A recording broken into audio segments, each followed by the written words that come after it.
ओम नमः सिद्धिभ्यो।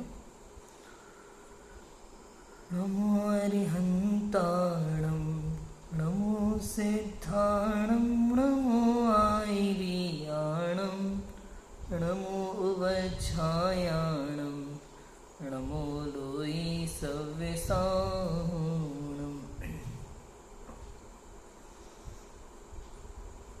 लक्ष्मी निवास निलयम विलीन विलयम निधाय हदिवीरम आत्मानुशासनमहं वक्षे मोक्षाय भव्यानाम्।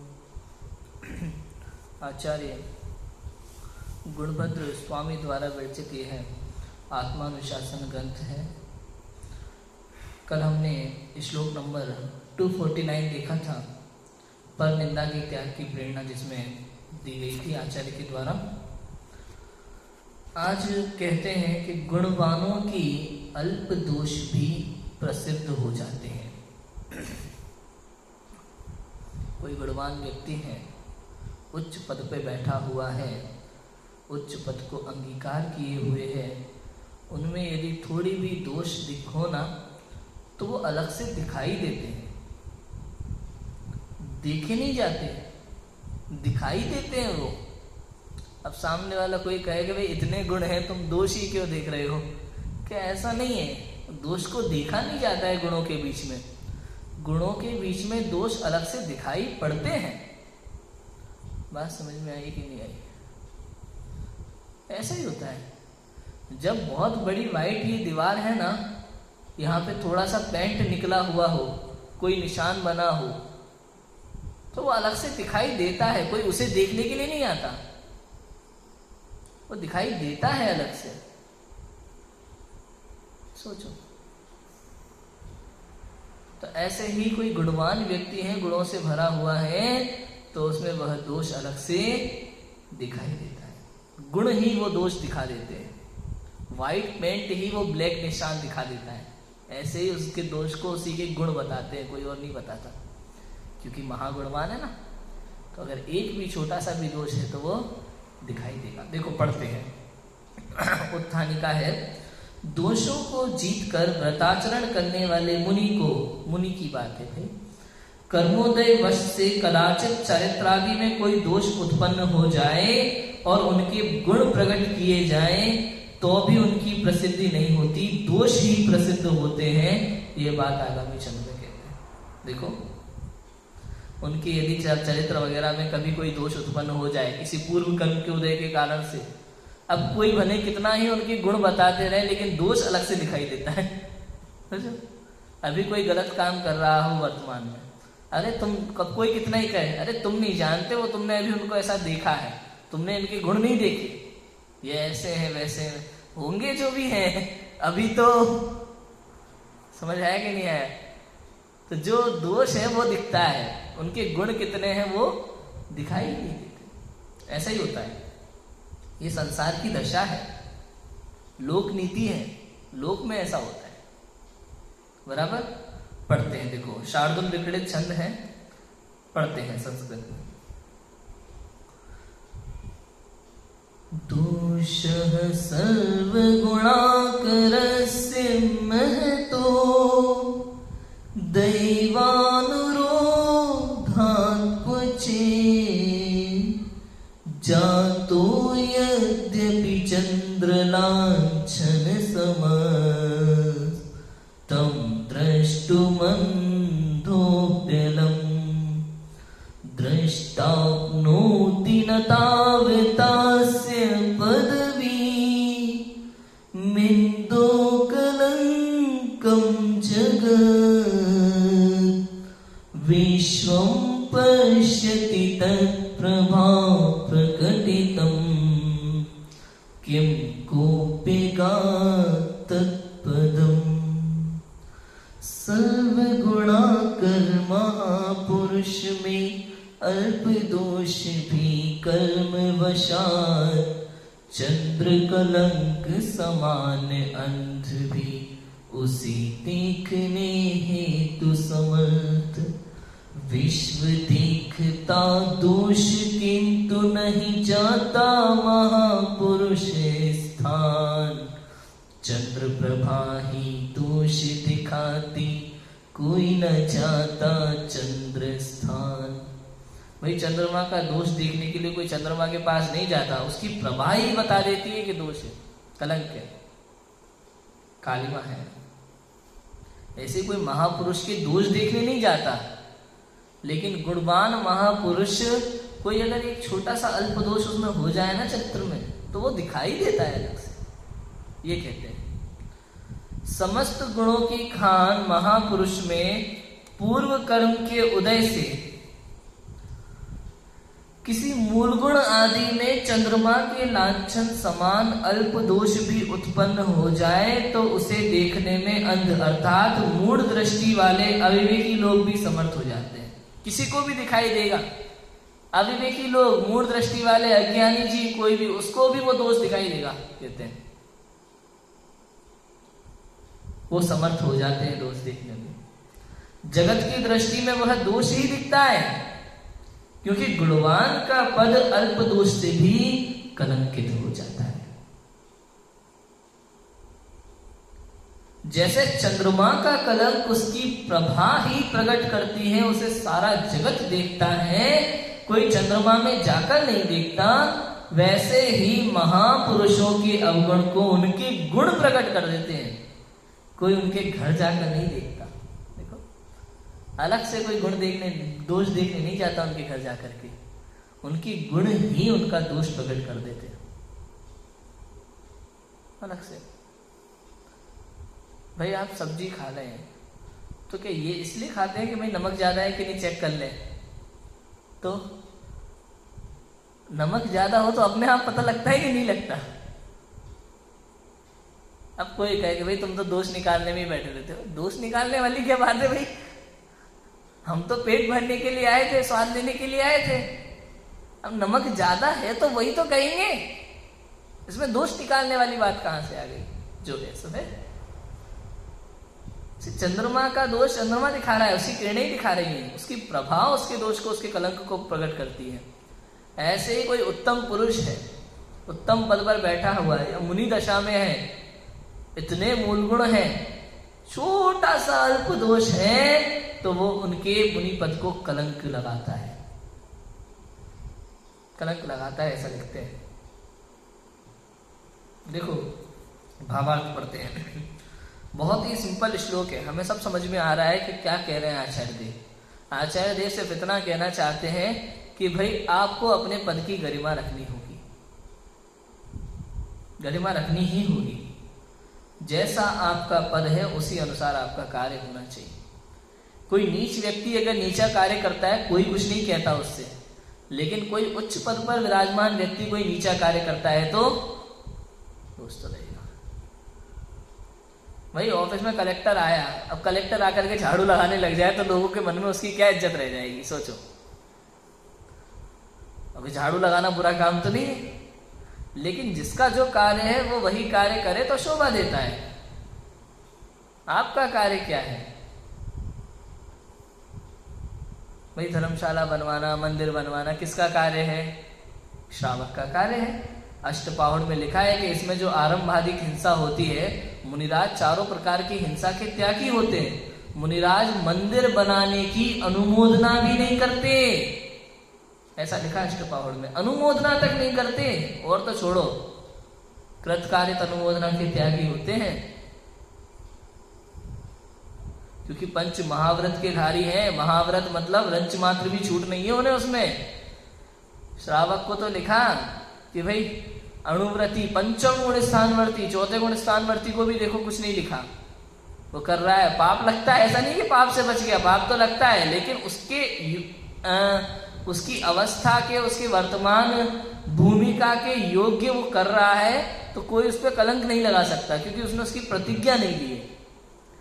लेकिन कोई अणुव्रती श्रावक है, एक देश त्याग किया है, तो उसके केवल और केवल संकल्प ही हिंसा का त्याग होता है। केवल संकल्प पूर्वक किसी को नहीं मारेगा, लेकिन उसके आरंभादिक क्रिया होती है।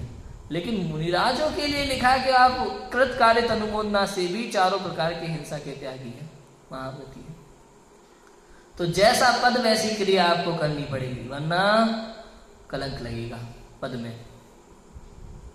ये बात समझना चाहिए। आप संसार के किसी भी कार्य में रुचि नहीं ले सकते। क्यों?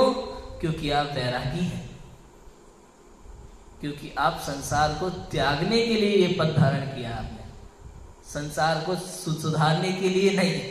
सोचो भाई, संसार को सुधारना किसका कार्य है? नेताओं का काम है, समाज के सेठियों का काम है, समाज सेवा का काम है।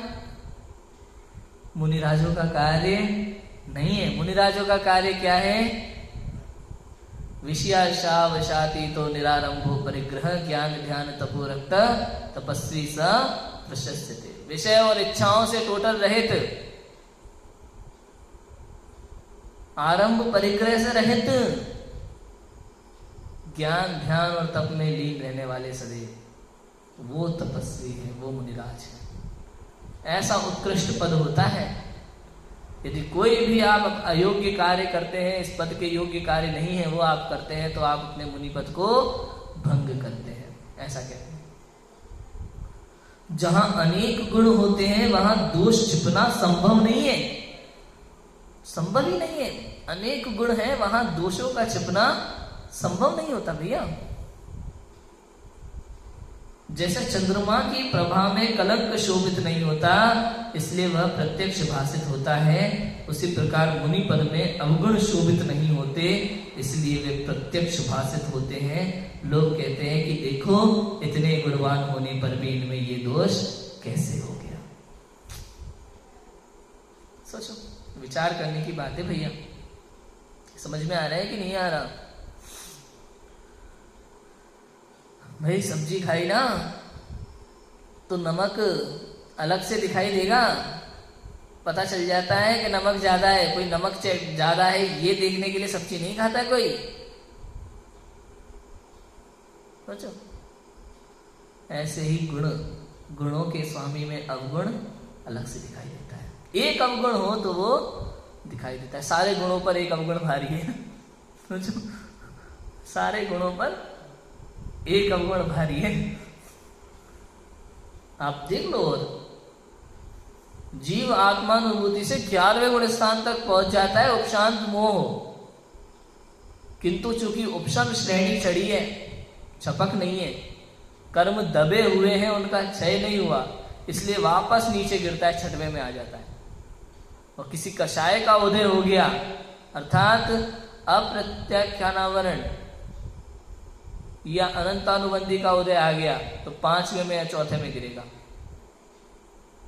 अप्रत्याख्यानावरण का उदय आ गया तो 4थे में आ जाएगा। अनंतानुबंधी का उदय आएगा तो पहले में, अनंतानुबंधी का उदय आ गया तो पहले में आ जाएगा। अप्रत्याख्यानावरण का उदय आ गया तो 4थे में आ जाएगा। ऐसा है, क्योंकि 5वें में अप्रत्याख्यानावरण का त्याग हो जाता है। ऐसा है। सोचो, कषाय का उदय आ गया तो नीचे सीधा, इतने ऊपर से सीधा नीचे, एक का अनंतानुबंधी क्रोध मान माया लोग किसी एक का आ जाए बस, 11वें से सीधा पहले में। द्विपायन मुनि तो 6वें से आए थे, 6वें से सीधा पहले में आ गए थे। तो ऐसा होता है। जहां अनेक गुण होते हैं वहां दोष छिपना संभव नहीं है। जैसे चंद्रमा की प्रभा में कलंक शोभित नहीं होता, इसलिए वह प्रत्यक्ष भासित होता है। कलंक शोभित नहीं होता, प्रत्यक्ष भासित होता है अलग से। चंद्रमा की प्रभा में, चंद्रमा की जो कला है, प्रभा है, वाइट वो शोभा देती है, लेकिन कलंक उसमें शोभा नहीं देता, इसलिए वह अलग से दिखाई देता है। देखो, कभी भी आप घर में सजावट करो किसी तरह की, कोई थोड़ी सी खराबी हो तो अलग से दिखाई देती है। देखो, सही तो सब सही है, सही को कौन कहेगा, क्योंकि वो तो सही है, उसको राइट कर देते हैं। लेकिन जो गलती है उसी को तो सुधारना है ना। हम लोग कुछ भी घर में करते हैं, जो चीज गलत लगती है उसको तुरंत सुधारने का सोचते हैं कि नहीं सोचते? कि ये सोच लें कि नहीं यार, अपन को बुराई नहीं देखनी है, अपन तो अच्छा देखो, बस बुराई है तो पड़े रहने दो। भाई घर में कचड़ा है तो झाड़ू लगाना कि नहीं लगाना, कि नहीं हम कचड़ा नहीं देखते, हम तो जहां साफ है वो देख रहे, कचड़ा नहीं देख रहे। ऐसा होता है। तो नहीं, गुण देखो ना भाई, आप दोष क्यों देखते हो? ठीक है, घर में कोई झाड़ू नहीं लगाए तो वो कह देगा सीधा सीधा, भाई आप साफ जगह देखो ना, जहां कचरा है वही क्यों देख रहे हो आप? क्या लगेगा बताओ कि भाई थोड़ा सा भी बुरा है। मिथ्यात्व के लिए तो क्या कहते हैं पंडित टोडरमल जी? मिथ्यात्व बैरी का अंश भी बुरा है, अंश भी बुरा है। ऐसे दोष मुनिराजों के लिए एक छोटा सा दोष भी बुरा है, कलंक लगाता है उनके पद में, समझ लो। कोई प्रश्न उठाता है यहाँ जी, जहां अनेक गुण होते हैं वहां अल्प दोष की क्या बात करना, अपने को तो दूसरे के गुण ही ग्रहण करना चाहिए। प्रश्न पूछ लिया किसी ने आचार्य से, भाई आप ऐसा क्यों कहते हैं? इतने सारे गुण हैं, आप गुण छोड़ करके एक दोष के पीछे क्यों पड़े? अपन को तो गुण ही ग्रहण करना है ना दूसरे के। तो देखो आचार्य क्या कहते हैं उत्तर में, कि उच्च पद में नीची क्रिया शोभा नहीं देती। उच्च पद में नीची क्रिया शोभा नहीं देती। जैसे उपवास करने वाला एक कण का भी भक्षण करे तो लोग उसे भ्रष्ट कहते हैं, और अव्रती निरंतर भोजन करे तो भी कोई उसकी निंदा नहीं करता। देखो, वैसे अव्रती में अनेक दोष होते हैं तो भी कोई उनकी बात नहीं करता, और संयमी में रंच मात्र भी दोष हो तो उसकी निंदा होती है। इनसे ऐसी पदवी में ऐसा नीच कार्य किया, इसलिए पदवी के अनुसार ही क्रिया करनी चाहिए। क्या कहा? प्रश्न क्या पूछा है उन्होंने? प्रश्न पूछा कि भैया जहां अनेक गुण होते हैं वहां अल्प दोष की क्या बात करें, हमें तो गुण ही ग्रहण करना चाहिए। उत्तर क्या दिया कि भैया उच्च पद में नीची क्रिया शोभा नहीं देती, शोभा नहीं देती, वरना अंतर ही क्या रह जाएगा भाई छोटे बड़े में? छोटे बड़े में अंतर ही क्या रह जाएगा? फिर श्रावक और मुनि में अंतर ही क्या रह जाएगा? बचा ही क्या? जो मुनि पद लोग पूज्य है और श्रावक सामान्य, अंतर ही क्या रह जाएगा दोनों में? फिर अगर दोषों को नहीं देखें तो जैन शासन खत्म हो जाएगा, खत्म हो जाएगा, बचेगा नहीं। क्यों? क्योंकि समस्त जैन शासन को एक मुनिराज में समाहित किया अष्टपावण ग्रंथ आचार्य देव ने। अगर एक दोष हो गया तो समझ लो जैन शासन में दोष लग गया। अब देखो कितनी बड़ी बात है। यदि दिगंबर मुनि पद में एक दोष लग गया और उसे आपने स्वीकार कर लिया तो आपने जैन शासन में कलंक लगा दिया। सोचो आप, कितनी बड़ी बात है। ऐसा होता है। उच्च पद में नीची क्रिया शोभा नहीं देती। उपवास करने वाला व्यक्ति अगर एक कण, एक चावल का दाना भी खा ले तो वो भ्रष्ट है, उसका उपवास टूट गया, नियम टूट गया, उसको पुण्य की जगह पाप लगेगा। और एक व्यक्ति तीनों टाइम खा रहा है मजे से, आराम से, रसमलाई, खूब छोले भटूरे, खूब दम से खा रहा है, उसको क्या है? उसने नियम नहीं लिया था, उसने तोड़ा नहीं, तो उसको जो आश्रम हो रहा है वो हो रहा है, लेकिन इस तरह का पाप आश्रम नहीं होगा उसका जो नियम तोड़ने पर तीव्र पाप का आश्रम होता है। समझो, प्रतिज्ञा कल पढ़ा था ना अपन ने, प्रतिज्ञा रूपी बांध तब को सुरक्षित रखती है, सारे गुणों को सुरक्षित रखता है प्रतिज्ञा रूपी बांध। यदि प्रतिज्ञा टूट गई तो सारे गुण उसमें बह जाएंगे पानी की तरह, कुछ नहीं बचेगा अंदर में। इसलिए प्रतिज्ञा नहीं तोड़ना चाहिए। कोई व्यक्ति ने यदि उपवास का नियम लिया है तो वो पानी भी नहीं ले सकता। यदि निर्जल उपवास का नियम लिया है तो जैसा नियम लिया है वैसा चलेगा। यदि 2 समय का भोजन करने का नियम लिया है तो भी आप प्रशंसनीय हैं, लेकिन आप पूरे उपवास का नियम लेकर के एक छोटा सा ग्रास ले लेते हैं ना, छोटा सा ग्रास, या एक आपने निर्जल उपवास का नियम लिया और छोटा सा 1 कटोरी पानी पी लिया तो आप निंदनीय हैं। अच्छा, 2 समय का नियम लेने वाला, 2 समय भोजन करने का नियम जिसने लिया है वो अपने नियम का परिपालन अच्छे से कर रहा है तो वो प्रशंसनीय है। किंतु उपवास का नियम लेने वाला थोड़ा सा कण ग्रहण करे तो वो निंदनीय है। ऐसे ही सामान्य व्यक्ति कोई भी क्रिया करे उसे कोई नहीं देखता, लेकिन यदि उच्च पद अंगीकार किया हुआ है उसमें थोड़ा सा भी दोष लगे तो वो निंदनीय कहलाता है। अवरति में अनेक दोष होते हैं, उनकी कोई बात तक नहीं करता। कौन बात करेगा भाई, जानता कौन है उनको, और कौन सा उनकी पूजा कर रहे हैं लोग। लेकिन संयमी में रंच मात्र भी दोष हो तो उसकी निंदा होती है, इसने ऐसी पदवी में ऐसा नीच कार्य किया। अरे ये तो मुनि पद तो अलौकिक पद है, त्रिलोक पूज्य पद है। लौकिक पदों में ही यदि कोई स्कूल का प्रिंसिपल हो गाली दे दे तो कैसा लगेगा, सोचो आप। स्कूल का प्रिंसिपल है, अगर वो किसी के सामने गाली दे दे तो क्या लगेगा, निंदनीय कहलाएगा। दुनिया उसके बारे में क्या कहेगी। अब वो कितना ही ज्ञानी हो, भले कितना ही अच्छा पढ़ाता हो, पूरा अच्छे से स्कूल संभालता हो, सब कुछ ख्याल रखता हो, लेकिन उसने आज एक गाली दे दी। अब बोलो, जिनने उसके मुंह से गाली सुनी होगी वो अब उसके जीवन भर उसके मन में क्या छवि रहेगी उनके प्रति। अरे वो तो गाली बकते, वो प्रिंसिपल कहलाने के लायक नहीं है। कहेंगे कि नहीं कहेंगे, बताओ भाई। अपनी पदवी के योग्य कार्य होना चाहिए, पदवी के योग्य कार्य। यदि कोई विद्वान है, शास्त्र अध्ययन करता है, प्रवचन करता है, यदि कोई निंदनीय कार्य करे तो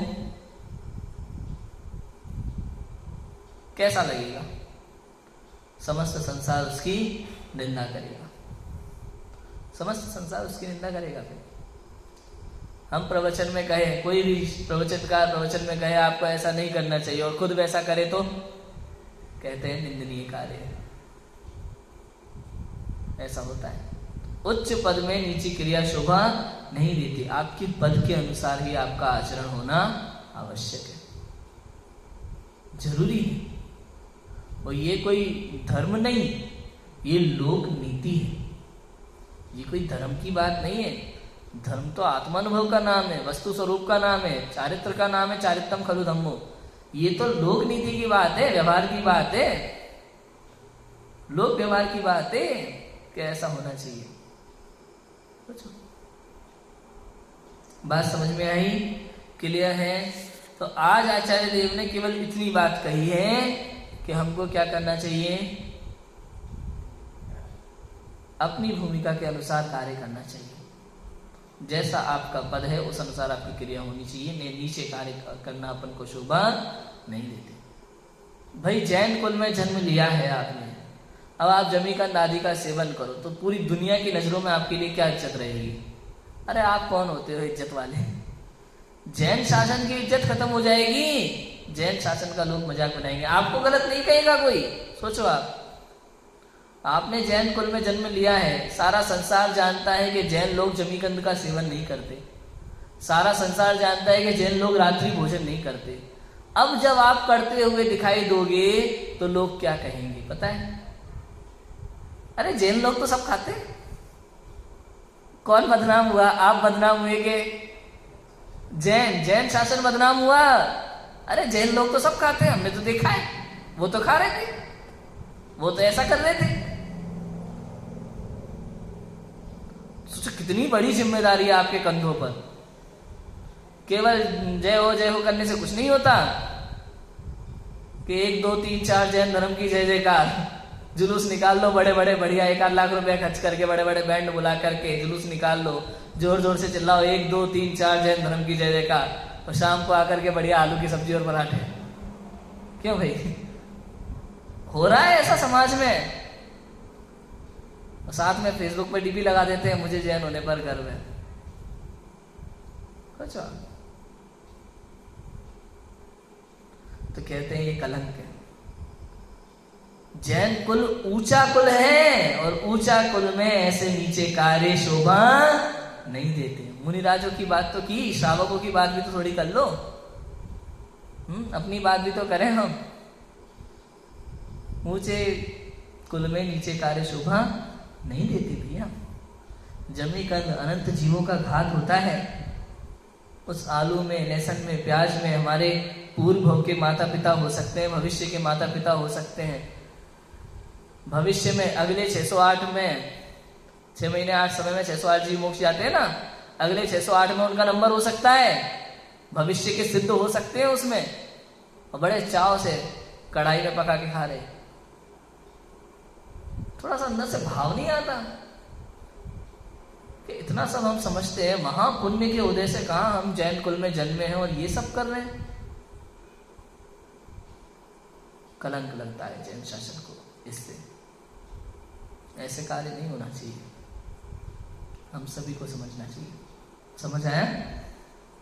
इतनी बात यहाँ कहिए कि गुणवानों के अल्प दोष भी प्रसिद्ध होते हैं और उच्च पद में नीच कार्य शोभा नहीं देते। इन बातों को हम समझें और हमारा आचरण अपने भूमिका के अनुसार हो। इसी बात को समझकर, इसी भावना से की बात को विराम देते हैं। ओम नमः सिद्धेभ्यो।